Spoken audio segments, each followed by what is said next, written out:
Buen día, doctor, compañeros y compañeras.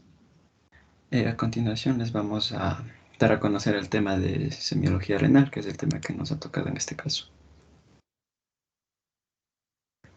Pasaré que...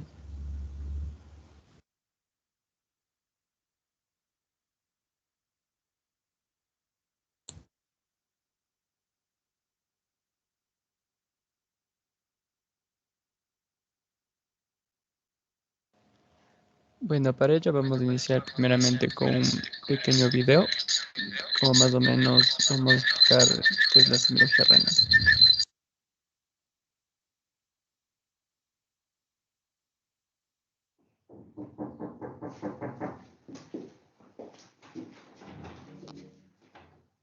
Señor, ¿cómo está? Pase, por favor. Doctor, buenas tardes, ¿cómo está? Perdón.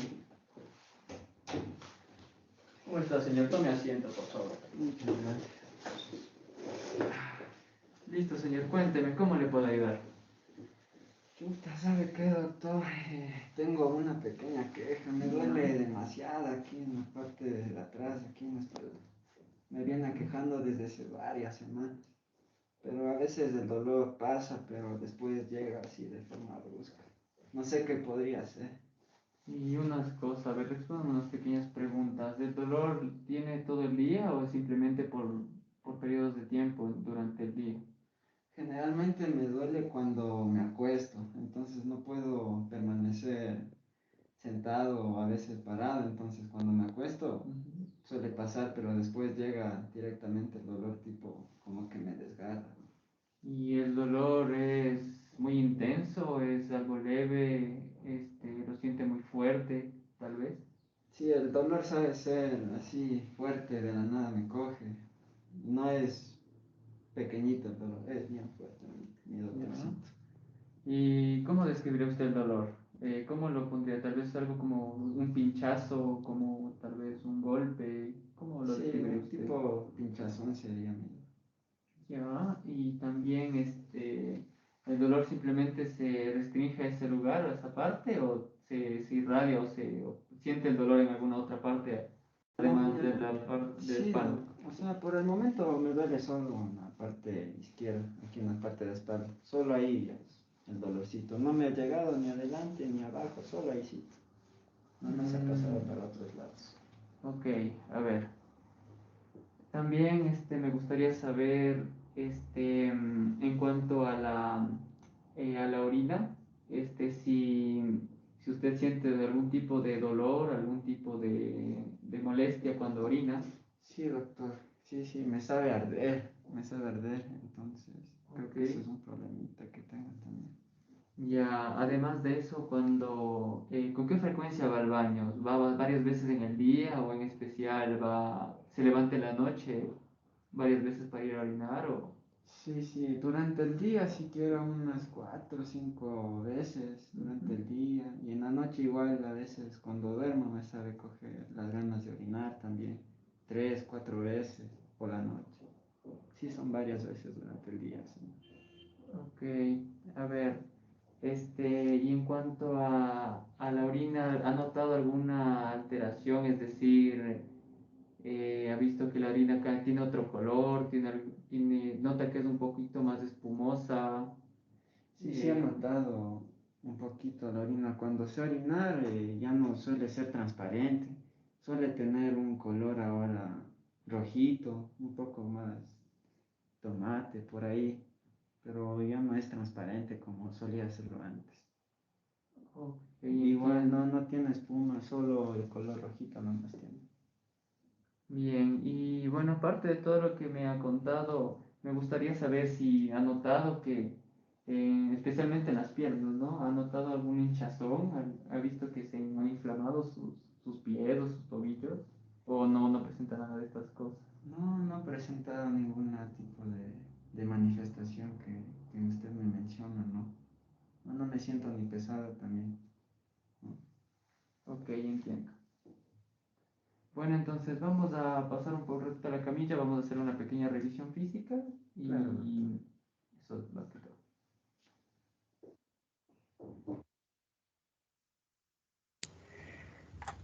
Recordemos que dentro de los principales motivos de consulta nefrológica tenemos que el dolor es una de las principales y también diferentes trastornos dentro de la micción o también dentro de las características del orín. Por una parte hablaremos ahora del dolor. Pues el dolor lumbar, cuando nos sugiere enfermedad renal, suele distribuirse mediante los nervios sensitivos dorsales, especialmente T12 y los primeros nervios lumbares, que es el L1, debido a una irritación de la cápsula renal y el peritoneo parietal posterior, debido a tres principales causas. Sigue pensando que ya. Por una parte tenemos los procesos inflamatorios que pueden ser locales o propagados, como sucede en el caso de las infecciones de vías urinarias altas, abscesos perirenales o eso.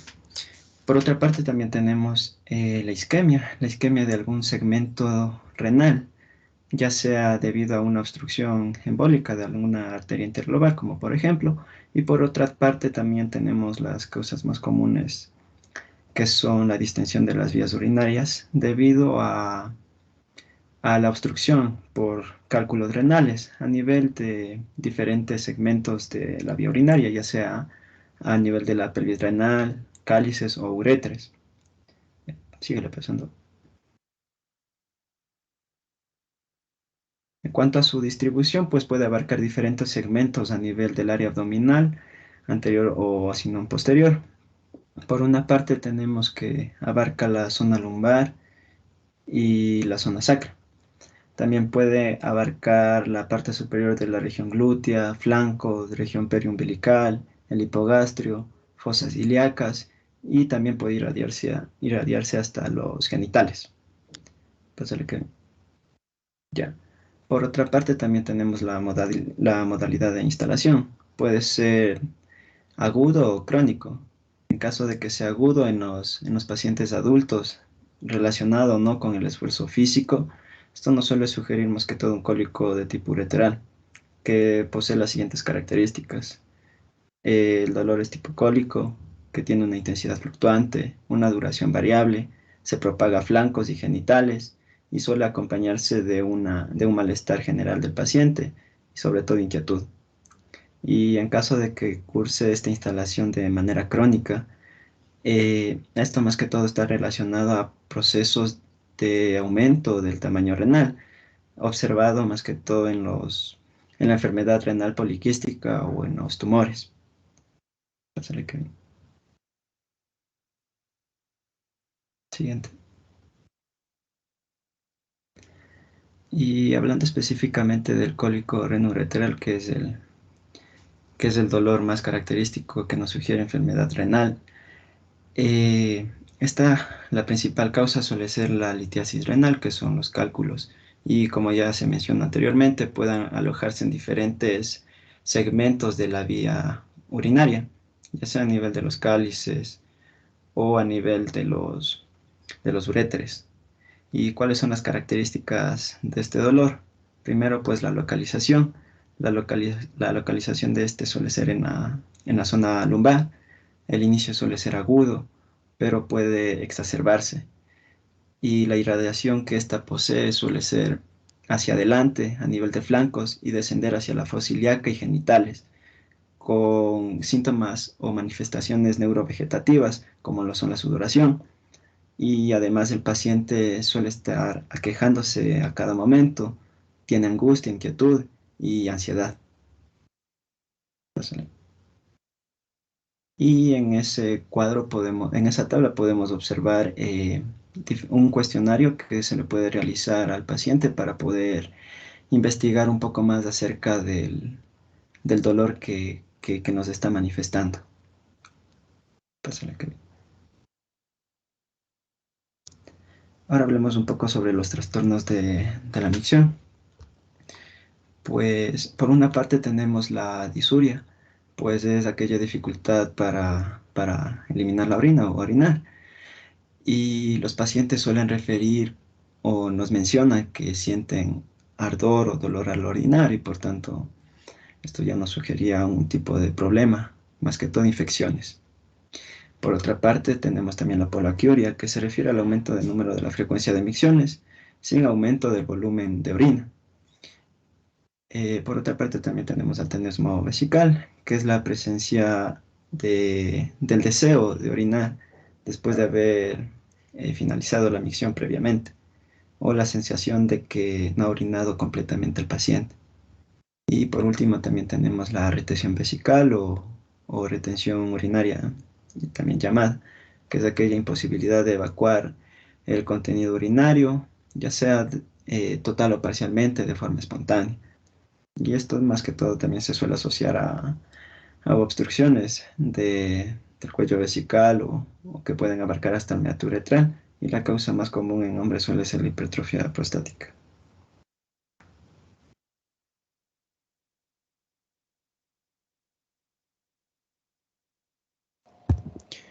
Bueno, yo les voy a hablar un poco sobre las alteraciones del volumen urinario y del ritmo diurético. Bueno, en primer lugar tenemos que tener en cuenta que el volumen de orina en condiciones normales durante 24 horas va a oscilar entre 1200 y 1500 mililitros y esto va a variar según la dieta y el volumen de agua que el paciente puede ingerir. Asimismo, la eliminación de la orina normalmente no ocasiona ningún tipo de molestia, con excepción de la sensación de evacuación de la vejiga que es provocada obviamente por un mecanismo reflejo. El volumen que se elimina durante todo el día, como le explicaba, es de 1200 a 1500 mililitros, y asimismo debemos tomar en cuenta que la primera micción matinal es de menor volumen y esta orina va a estar un poco más concentrada respecto a las demás micciones que se dan durante todo el día. Y las alteraciones del volumen urinario y el ritmo diurético de las que vamos a hablar el día de hoy incluyen poliuria, oliguria, anuria, nicturia y la enuresis. En primer lugar tenemos a la poliuria, que se define como la eliminación de orina superior a 3000 mililitros diarios. Según su mecanismo de producción, esta puede distinguirse en dos tipos. En primer lugar, una poliuria fisiológica y otra patológica. En cuanto a la poliuria fisiológica en individuos normales, depende igualmente de la ingestión de la cantidad de agua que puede estar aumentada, y esta se acompaña por un aumento progresivo del volumen urinario a consecuencia de la inhibición de la secreción de la hormona antidiurética y la modificación del mecanismo renal de concentración-dilución, que integra la función tubulointestinal y el flujo de los vasos rectos. En este tipo de situaciones pueden presentarse como una poliuria ocasional o mantenerse mediante la ingesta compulsiva y persistente de agua, como por ejemplo sucede en la poliuria de la polidipsia psicógena. En estos casos, la alteración primaria es la ingesta aumentada de líquidos y la poliuria resulta compensadora para mantener la osmolalidad del plasma en valores normales. Asimismo, el volumen urinario disminuye la osmolalidad o la densidad urinaria y aumenta ante la prueba de restricción de líquidos. Por otro lado, en el caso de la poliuria patológica, esta expresa una alteración funcional de origen tanto renal o extrarrenal. En el caso de por causas renales, se va a incluir la insuficiencia renal aguda en su etapa poliúrica y la insuficiencia renal crónica de cualquier etiología, sea esta glomerular, vascular, tubular o intersticial. Bueno, el mecanismo responsable es la alteración del mecanismo de concentración urinaria por alteración tubular, como en la necrosis tubular aguda, o túbulo intersticial, como en la insuficiencia renal crónica.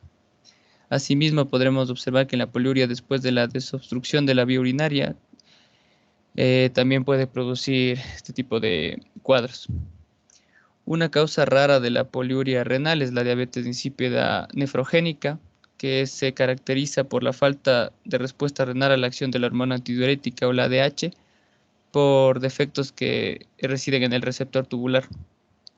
Como causas, por otro lado, extrarrenales de la poliuria se destaca la diabetes insípida neurogénica o central, que es por disminución parcial o completa de la secreción de la ADH y asociada también con la diabetes mellitus. En este caso, el mecanismo es la diuresis osmótica, que es ocasionada por la eliminación de solutos como la glucosa, que aumenta la eliminación de agua, que ocurre con por ejemplo, infusión de manitol y cloruro de sodio. Y otra causa también conocida de la poliuria patológica es la hipercalcemia. En el caso de la oliguria, esta se considera la eliminación inferior de 500 mililitros diarios de orina. En este caso, el paciente puede referirlo como la eliminación de escasa cantidad de orina. Asimismo, el riñón, como sabemos, debe eliminar una carga diaria de solutos de aproximadamente 600 miliosmoles y puede hacerlo en condiciones normales en orina con osmolalidades extremas de 60 miliosmoles, que se considera como una máxima diuresis acuosa, y 1200 miliosmoles de una máxima antidiuresis. Asimismo, el volumen urinario diario puede oscilar entre 10 litros, como en la diabetes insípida, y 500 mililitros, aceptado como límite para la oliguria. Bueno, consideramos como, por ejemplo, la formación de orina es un proceso que requiere tres condiciones. En primer lugar, una adecuada perfusión del riñón, que sería un nivel perrenal, una indemnidad estructural y funcionamiento del parénquima, que consideramos un nivel renal, y las vías urinarias libres, que es un nivel posrenal. En la oliguria siempre se considera una situación anormal y el mecanismo de producción puede resultar producto de una interferencia en uno o más de estos niveles. Asimismo, las causas pueden ser renales, prerrenales, renales y porrenales. En el caso de las prerrenales, son situaciones que disminuyen el flujo renal, como por ejemplo la deshidratación por pérdida aumentada, la insuficiencia cardíaca, el síndrome nefrótico o el síndrome ascítico edematoso. En causas renales podemos considerar que son lesiones agudas o crónicas que producen un daño directamente al riñón. Aquí se destacan la insuficiencia renal aguda en su etapa oligúrica y la insuficiencia renal crónica de cualquier etiología ya en su etapa terminal. Y finalmente las causas porrenales están representadas por alteraciones obstructivas directamente en la vía urinaria. En cuanto a la onuria, esta es la ausencia absoluta de producción y eliminación de orina y se debe diferenciar de la retención urinaria debido a la obstrucción del cuello vesical por adenoma o carcinoma de próstata o de la uretra por enclavamiento de cálculos o coágulos sanguíneos. Asimismo, las causas renales que podemos encontrar aquí son de origen vascular, como por ejemplo la necrosis cortical bilateral y la trombosis de las venas renales. Asimismo, en cuanto a las causas porrenales, incluimos la obstrucción ureteral bilateral por cáncer ginecológica o rectal, como también casos de ligadura accidental de los uréteres durante una cirugía o la obstrucción ureteral en el riñón único o riñón trasplantado. Una pregunta, ¿Kevin eres? Sí, doc. Regresa del anterior. ¿Cuándo tendremos una ligadura accidental de los uréteres?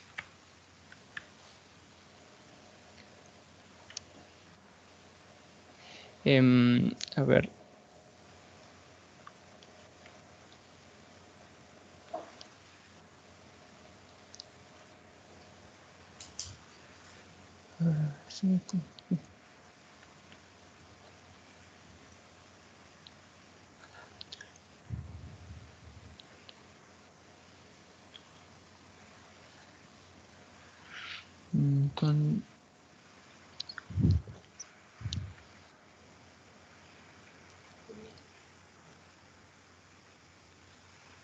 Es para todos lo que estoy preguntando. ¿Cuándo habrá una ligadura accidental de los uréteres?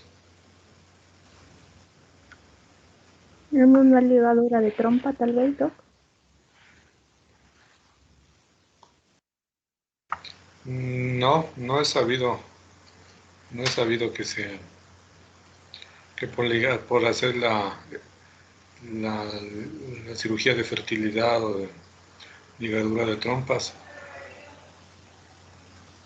se salgan ligando los uréteres. Sería muy salado. ¿Cuándo más?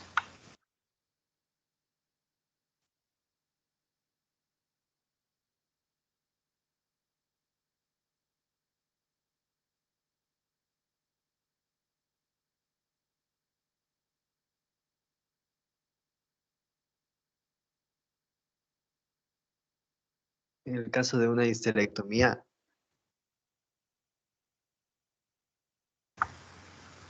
¿Quién contestó?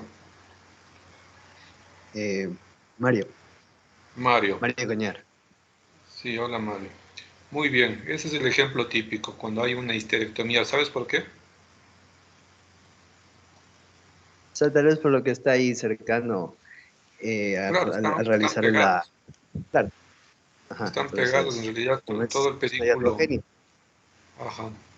Todo el pedículo y los ligamentos pasan muy junto a los ureteres y sí suele haber que le sacan el útero y después de la cirugía la paciente no orina, no orina, no orina, les revisan total, han cerrado los ureteres. ¿Qué les parece?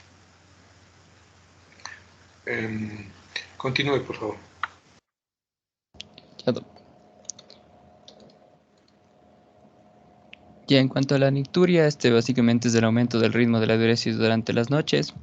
De igualmente podemos encontrar causas renales, como destacando la insuficiencia renal crónica, que resulta del aumento de la carga osmótica que genera la urea, la incapacidad progresiva del riñón para concentrar la orina por alteración funcional, y entre causas extrarrenales encontramos estados edematosos como la insuficiencia cardíaca, el síndrome ascítico edematoso y el síndrome nefrótico, en los cuales la diuresis va a aumentar, pues en posición de cúbito esto va a favorecer la reabsorción de los edemas, y asimismo la nicturia no debe confundirse con la poliacuria nocturna, característica de los procesos que generan una disminución de la capacidad vesical o irritabilidad con el deseo de miccionar o de orinar, como en las infecciones, tumores, cálculos, afecciones prostáticas y ureterales. Y en cuanto a la alteración de las características de la orina, normalmente la orina se caracteriza por ser de color amarillo ámbar, de aspecto límpido, con un olor particular, y con o sin espuma o con una escasa espuma, pero pues, esta desaparece espontáneamente al agitar la orina. Bueno, la alteración de cualquiera de estas características puede ser el motivo de preocupación y consulta del paciente.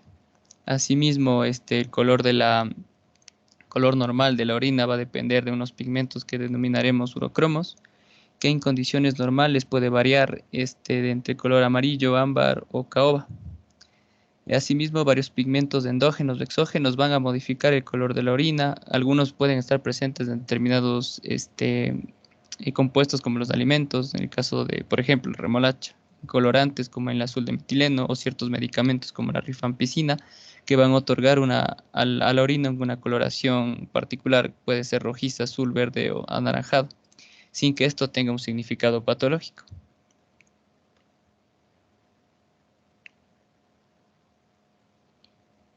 Ya en el primer caso vamos a analizar el color rojo. En este caso puede estar dándose una hematuria, denominada hematuria, que va a ser definida por la presencia de una cantidad anormal de glóbulos rojos en la orina. En este caso vamos a diferenciar la hematuria macroscópica con coágulos o sin ellos, que es un signo de alarma que habitualmente es un motivo de consulta frecuente. La hematuria microscópica, que se va a definir por la existencia de más de 3 eritrocitos por campo de aumento, y generalmente este se va a presentar en el paciente de manera sintomática. Además, también debemos tomar en cuenta que siempre debemos establecer el origen de cualquier patología a nivel urinario. Aquí, por ejemplo, podemos distinguir dos tipos de acuerdo con los hallazgos del sedimento urinario. De tipo 1, también denominado glomerular, con eritrocitos dismórficos o deformados con cilindros hemáticos o sin ellos, que puede indicar una posible glomerulonefritis. Y asimismo hay otra denominada de tipo 2, o no glomerular o de la vía urinaria, con eritrocitos conservados, y se observa sobre todo en tumores o quistes renales, litiasis e infección del tracto urinario. En cuanto a la orina de color pardo amarillento, denominada coluria, también se debe a la eliminación de cantidades anormales de bilirrubina conjugada o directa. Pues aquí la bilirrubina no conjugada o indirecta circula ligada a la albúmina, que impide su filtración glomerular.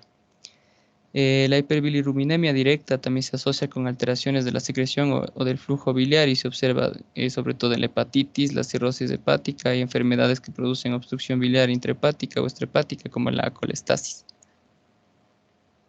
Y otro de ellos también es del color rojo parduzco o también llamada color vino oporto, que puede sugerir el diagnóstico de porfirias congénitas o relacionadas con la intoxicación por plomo. Y bueno, en cuanto al aspecto, el aspecto de la orina puede ser turbio al enfriarse y también por la precipitación de las sales que ésta contiene. Y la orina puede tomar una coloración rojiza en el caso de si contiene uratos o blanquecina si es rica en fosfatos.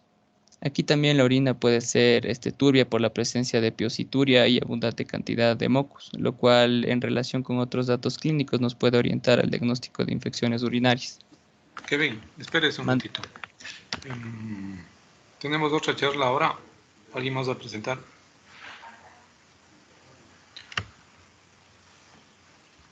Al grupo anterior, y yo les había pedido que hagan un video, pero han hecho el video solo de la entrevista con el paciente, pero no han hecho nada del video del examen físico, de las maniobras de exploración, o sí lo hicieron. Sí, Doc, en la parte de maniobras tenemos en cada diapositiva el video. ¿Ya vimos eso o no? Ah, después, ya, está bien, está bien. Una cosa más nomás. Bueno, continúe, voy a terminar. Listo, Doc. Y rápidamente, en cuanto al olor, es habitual que la orina pueda alterarse por ciertas situaciones, como por ejemplo, en casos de un olor amoniacal se observa infecciones urinarias por gérmenes que desdoblan la urea. En caso también puede tomar cierto olor fétido cuando existe una comunicación entre la vía urinaria y el tubo digestivo en casos de fístulas rectovesicales de causa tumoral o actínica. Y finalmente la presencia de espuma que les había explicado, la presencia de espuma abundante y persistente en la orina debe hacer sospechar la existencia de proteinuria. Ante esta presunción diagnóstica también debemos realizar procedimientos complementarios para la identificación cualitativa, como por ejemplo utilizando tiras reactivas. Y si se confirma la proteinuria, será necesario establecer la magnitud mediante la solicitud de proteinuria de 24 horas. Y así se podrá distinguir de forma cualitativa si se trata de una proteinuria leve, moderada o grave, asociada a esta última a otras manifestaciones como por ejemplo en el síndrome nefrótico.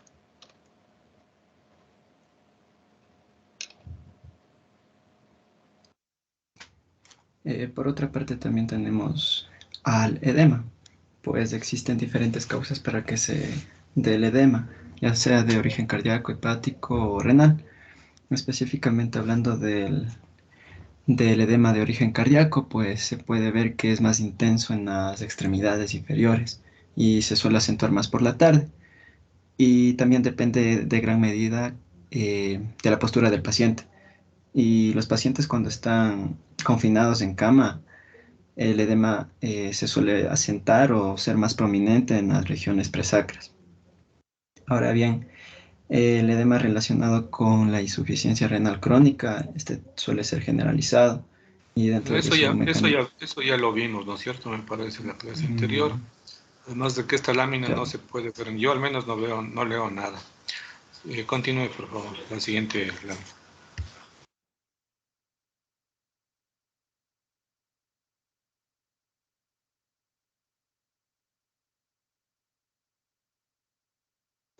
Bueno, a continuación les vamos a dar a conocer unas maniobras dentro del examen físico para evaluar el sistema renal que lo hemos encontrado.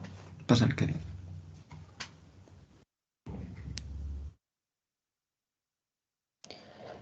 Bueno, para explicar rápidamente, vamos a iniciar con la maniobra de Grullón. En este caso, va a ser una maniobra también denominada bimanual, y en esta el paciente se ve en la posición de cúbito dorsal, en completa relajación muscular sobre todo, y en este caso el examinador se encuentra del lado del riñón que se va a explorar con su mano pasiva, en este caso la izquierda, que se encuentra en la zona costomuscular, y la mano dominante o derecha se va a encontrar en el ángulo subcostal. Y con los pulpejos de los dedos de la mano examinadora, o sea, la derecha, se va a realizar una leve presión durante el procedimiento. Asimismo, tomamos en cuenta que al paciente se le va a pedir realizar movimientos inspiratorios profundos y repetitivos, como vamos a ver en el video. Listo, señora. continuación vamos a proceder con la exploración, así que por favor extienda sus manos y permítame hacer un poquito el camiseta. A ver, por favor le voy a pedir que inspire, es una inspiración profunda. ¿Sí?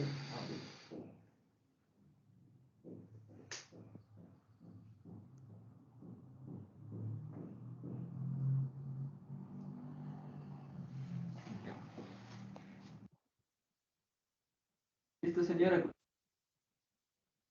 En segundo lugar, vamos a hablar también de la maniobra de Israel. Bueno, esta maniobra le pedimos al paciente que por favor tome la posición de cúbito lateral izquierda. Bueno, esto lo hacemos para poder examinar el riñón derecho con la mano izquierda y tomando, obviamente, explicándole al paciente que ponga como base su brazo derecho y encima su cabeza, relajando obviamente todo el cuerpo y vamos a tener las manos tanto derecha como izquierda, igualmente en la parte tanto lumbar como abdominal. En este caso le vamos a hacer descubrir al paciente su camiseta o lo que tenga puesto y vamos a buscar el borde del arco costal, ya sea posterior vamos a ponerla de base la mano izquierda y hacia anterior la mano derecha, o sea la dominante. Entonces, en el surco costal se ponen los 3 dedos medios antes del recto abdominal y vamos a hacer presión con las 2 manos pidiéndole al paciente que por favor realice una inspiración profunda mientras que vamos haciendo la presión. Y bueno, en este tipo de maniobras también se pueden detectar o palpar masas renales y extrarrenales. Ahora, por favor, señor, le voy a pedir que se acueste de lado. Pero por favor que su brazo izquierdo lo utilice más o menos en esta posición como una almohadita y su brazo derecho lo extienda hacia el frente. Esta posición, por favor. Extienda su brazo derecho, lo extiende así. Listo. Ahora, por favor, lo voy a retirar un ratito de esta parte. Y igualmente necesito que inspire y expire de manera repetida y de manera profunda también, por favor. Así que por favor inspire. Expire. Inspire, expire, inspire, expire. Exacto. Listo. Ahora, Y bueno, finalmente vamos a hablar también de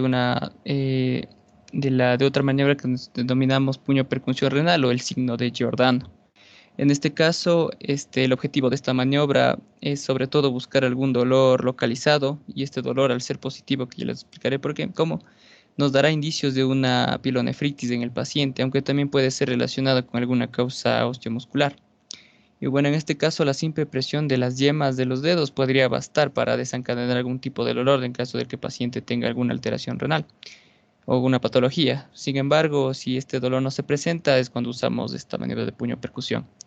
Para esta maniobra hay que colocar la región palmar de los dedos o la mano no dominante en el ángulo costovertebral y golpear la parte dorsal de la mano con el borde cubital del puño. Y asimismo, al aplicar esta fuerza, puede producir un ruido sordo, pero sobre todo indolor en una persona normal.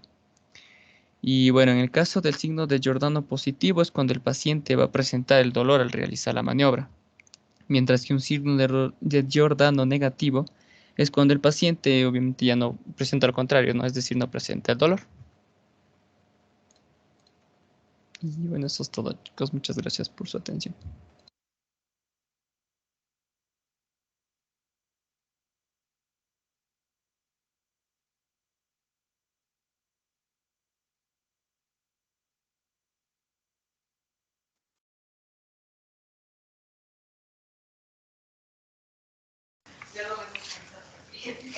Chicos, es importante esta parte de la semiología para poder entender y dar mejor tratamiento a las enfermedades renales.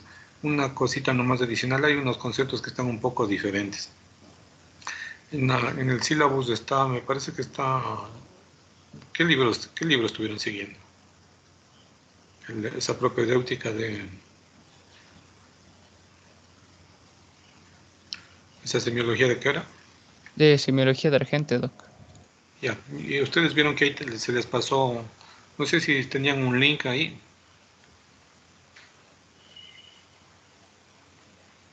En el sílabus había un link que se llama Nefrología al Día, porque me parece que han cambiado algunos conceptos de semiología.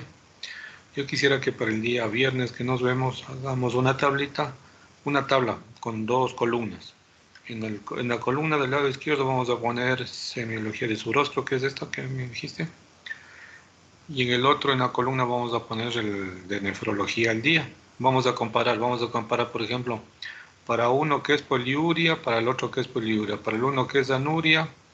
Vamos a ir comparando los conceptos y vamos a ir decidiendo, porque si no uno dice una cosa, otro otra cosa. ¿Estamos de acuerdo? El trabajo que les estoy diciendo. Listo, doc. Y vamos a ver algo más ahora.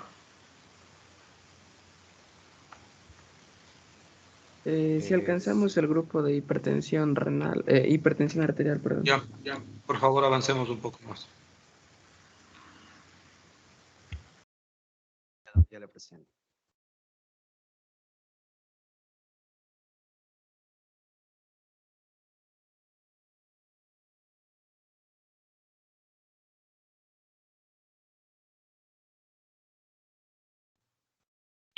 Listo. Buenos días con todos, doctor, ¿cómo se encuentra? No sé si me escuchan ahí bien. Me confirman, por favor. Sí, mijo. Ya, chévere. Bueno, nosotros vamos a hablar en este momento de lo que sería hipertensión arterial, su clasificación y su diagnóstico. Pásale, por favor.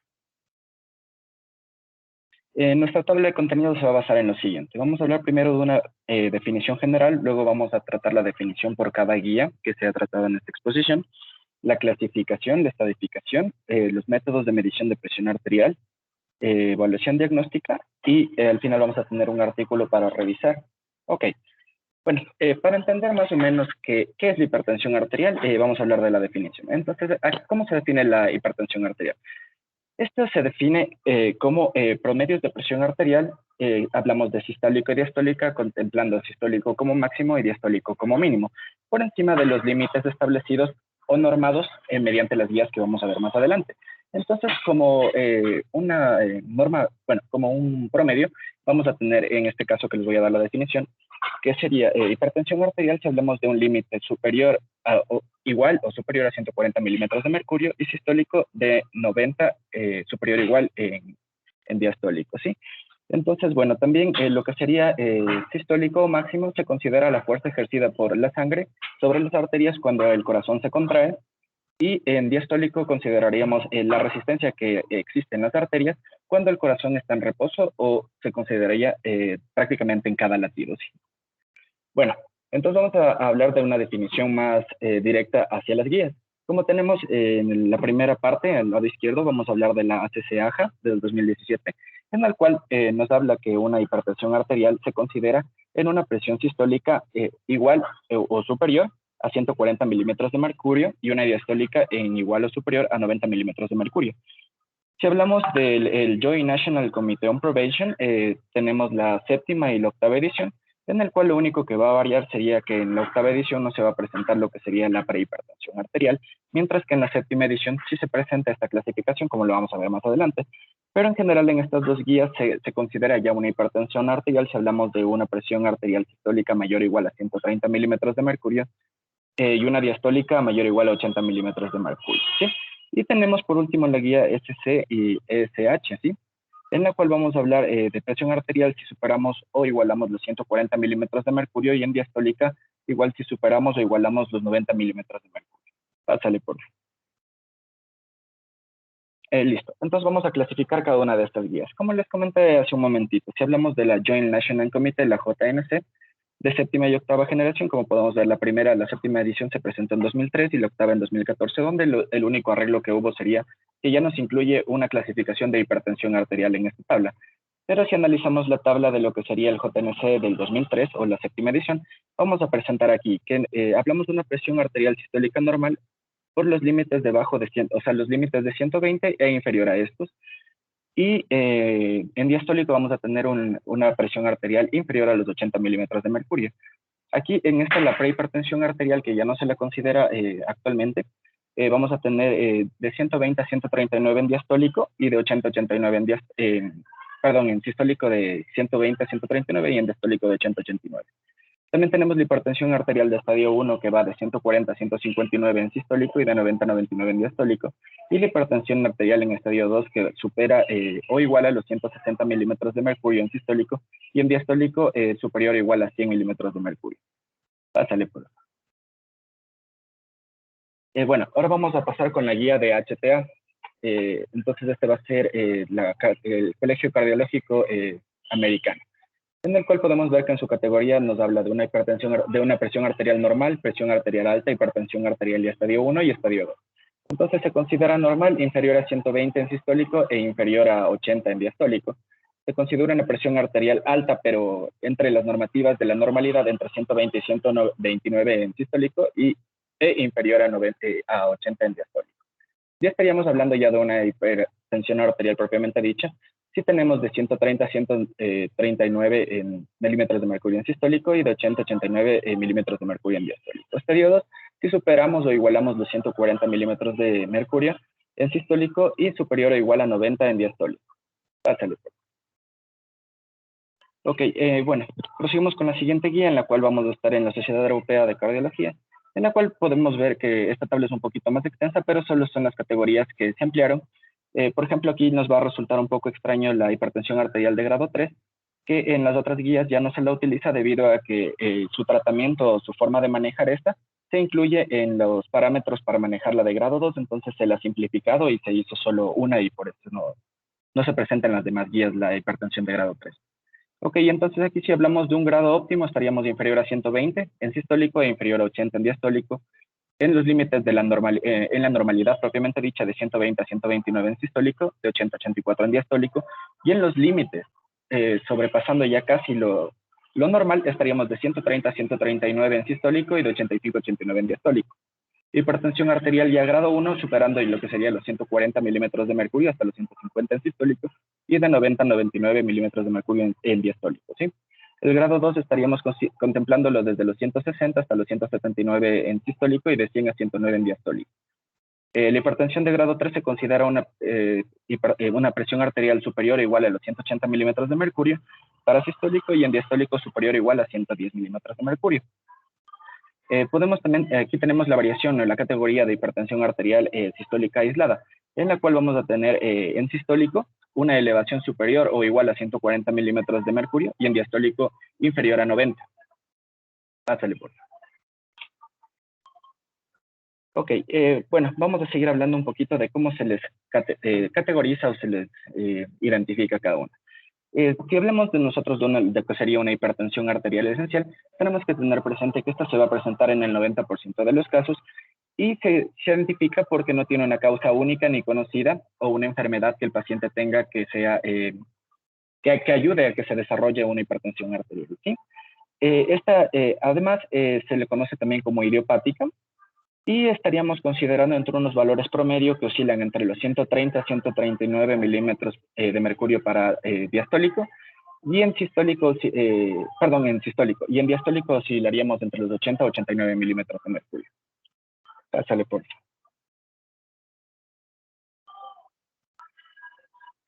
favor. Hablamos de la hipertensión arterial secundaria. Entonces, en este caso vamos a tener que esta se identifica la causa, es una causa conocida por cual tenemos la hipertensión arterial. Además de esto, esta se puede presentar en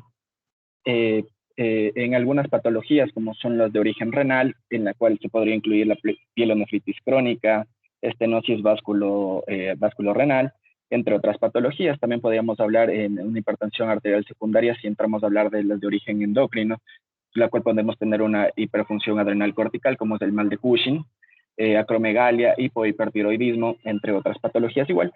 Y una que es súper importante y de considerar que son las de origen psicógeno. En las de origen psicógeno podemos hablar de pacientes que presentan estrés, pacientes en postquirúrgicos, traumatismos craneales severos que se presenten en los pacientes. Y eso sería en sí esto, ¿sí? Por favor, pase.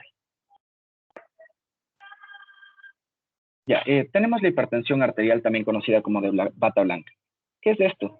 Bueno, en general, el paciente que está por tener una cita médica 24 horas antes de esta, al realizarle una medición de presión arterial, este va a manifestar una presión arterial alta, ¿no? Como un paciente con hipertensión arterial ya de grado 1.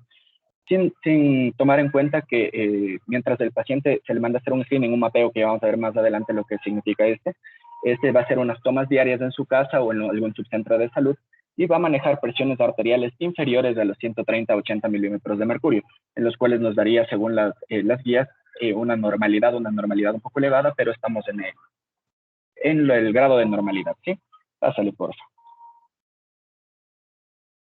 En cambio, si hablamos de una hipertensión arterial enmascarada, en esta sería prácticamente un poco contradictoria a lo que sería la de bata blanca, ¿sí? Debido a que el paciente maneja presión arterial normal, en el caso de mandarla a hacer, presenta una presión arterial normal cuando tiene una cita médica, o en el caso de que ya tenga su screening o en el consultorio, o se puede en la consulta y maneja presión arterial normales inferiores a 140 a 90 milímetros de mercurio. Pero cuando se encuentra o se le manda a hacer el mapeo igual en la toma de ambulatoria, este va a presentar una presión arterial elevada. Cámbialo, por favor. Ya bien, ahora vamos a ver sobre los métodos de medición de la PA antes de ver eso de la evaluación diagnóstica. Entonces tenemos dos métodos de medición, el uno que es la convencional y el otro que es la automática no presenciada. Esto se va a llevar a cabo dentro de consulta, a la visita con el especialista. Y por otro lado tenemos la PA fuera de consulta por estos dos métodos, el MAPA, en lo que es el monitoreo ambulatorio de la presión arterial y el AMPA domiciliario. Ambos se llevan a cabo fuera de consulta. Entonces hay que tomar en cuenta que el paciente va a estar así, tiene que estar tranquilo, reposado totalmente en unos 5 minutos antes de tomarle la presión. Y pues vamos a ver esto de la medición convencional. Entonces, independientemente del dispositivo que el médico utilice, ya sea un esfigmomanómetro semiautomático auscultatorio o oscilatorio, pero que esté debidamente calibrado. ¿Y en qué se basan las lecturas de medición? En el hecho de que son 3 mediciones separadas y entre cada medición que se realice va a haber un intervalo de 1 a 2 minutos, ¿ya? Y ahora, ¿cuál es la presión arterial que tiene este paciente? Las dos últimas mediciones, se hace el promedio de esas dos últimas y pues esa es la PA en esa visita que se hizo, ¿ya? Y también es meritorio considerar las mediciones adicionales en estos pacientes que tienen alteraciones en las cifras de PA asociadas a arritmias, pacientes que tienen, por ejemplo, fibrilación auricular, y que para estos pacientes está indicado mejor tomarle la PA por por equipos o dispositivos manuales. Hay algo que considerar que es, ¿qué es lo que se debe hacer o lo que se sugiere hacer en primera consulta? Se debe de tomar la PA en ambos brazos, por el hecho de que, por ejemplo, si hay una diferencia constante y significativa de la PA en este paciente, de aproximadamente unos 15 milímetros de mercurio o más, podemos estar ante una sospecha de una vasculopatía teromatosa en ese paciente. Y a su vez también nos ayuda a que en posteriores mediciones que realicemos, pues tomemos la PA en aquel brazo que me salió una PA más alta. Asimismo, tomar la PA en bipedestación, pero en aquellos pacientes con sintomatología de hipotensión ortostática o en adultos mayores.